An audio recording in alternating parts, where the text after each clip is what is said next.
नमस्कार मंडळी, आज आपण फक्त 2 वस्तूंपासून घरच्या घरी ताजं, फ्रेश आणि मऊ पनीर बनवणार आहोत. ते कसं बनवणार आहोत ते तुम्ही कंटिन्यू पाहत राहा. तर मी घेतलेलं आहे फुल फॅट दूध घेतलेलं आहे 2 लिटर. तुम्ही तुमच्या अकॉर्डिंग घेऊ शकतात.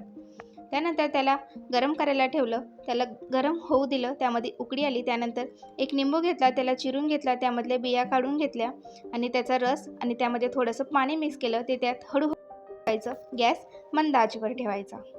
ते त्यात मिक्स करत गेले की आपले दूध फाटायला लगेच सुरुवात होईल.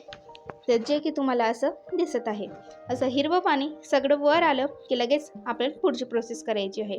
ती म्हणजे गाळणी घ्यायची आहे. त्यानंतर एक कपडा घ्यायचा आहे, ते एका पातेल्यावर ठेवायचं आहे आणि त्यामध्ये ते सगळं पाणी खाली गाळून घ्यायचं आहे. ते गाळून झाल्यानंतर एक सिक्रेट टिप, ते म्हणजे तुम्ही थंड पाणी घालायचं आहे. म्हणजे आपल्या लिंबाचा जो खट्टेपणा आहे तो सगळा निघून जातो. त्याला व्यवस्थित असं घट्ट पिळून घ्या. त्यानंतर एक प्लेटवर ठेवा, त्यावर भारीचं काही पण वजन ठेवा आणि आपलं पनीर रेडी आहे. तुम्ही पनीर कशासाठी वापरतात ते पण मला कमेंट करून नक्की सांगा. चला, व्हिडिओ आवडला असेल तर लाईक करा, शेअर करा आणि सबस्क्राईब करायला विसरू नका.